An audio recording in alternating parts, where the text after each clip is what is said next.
This is Gary Butterfield. This is Cole Ross. And this is Monster, my podcast. And this is the Piasma.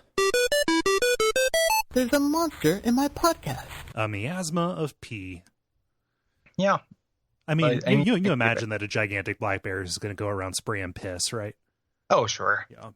Like, just that weird concentrated, like that, like, they're not pissing for relief. They're pissing to, like, mark. Yeah, it's a very aggressive territory. Oh, yep.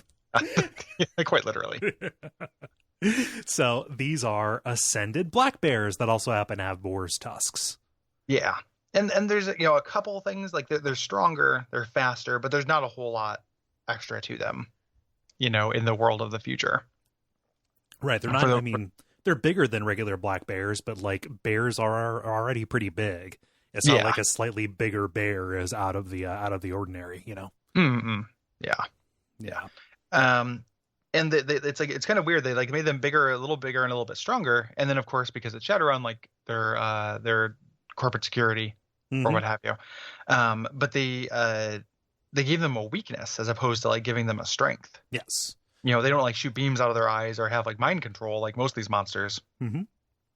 They're just like more sensitive. Yes. They are specifically more sensitive to high frequency sounds.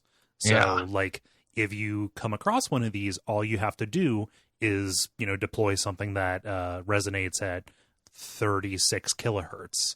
And all of a sudden, like they say like, oh, it'll like damn near die. Yeah. They can't even growl. Right.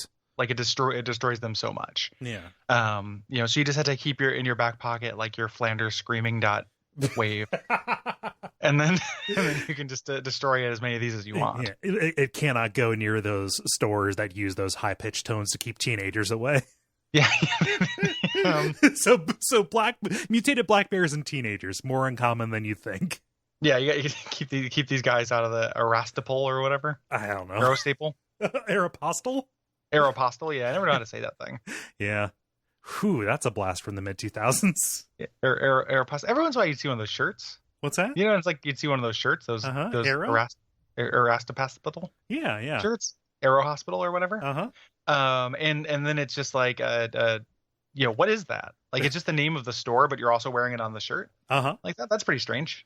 But it was like it was definitely a thing. I saw it like Aeropostale was the American Eagle that I could afford, or that my family could afford, right? Yeah. Yeah. But it still marked you as one of the as one of the out group, It's just it's such a strange thing with those stores because you don't like wear a shirt that says like JC Penney's on it, or other clothing shirts.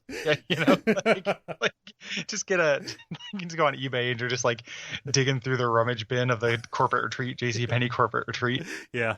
Well, you occasionally find those at thrift stores though, like just logo shirts for companies that never released logo shirts for consumer. For consumers, right?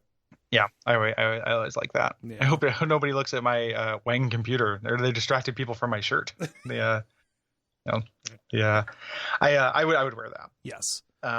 These things get trained as well. Yeah. So initially it's like, haha, ballet, that bear that drives around the dogs. Or that drives dogs around on a sled. Is this your stop? Yeah.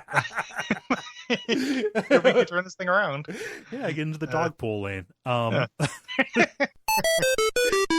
Brought to you by our backers at patreon.com/Duckfeed.tv.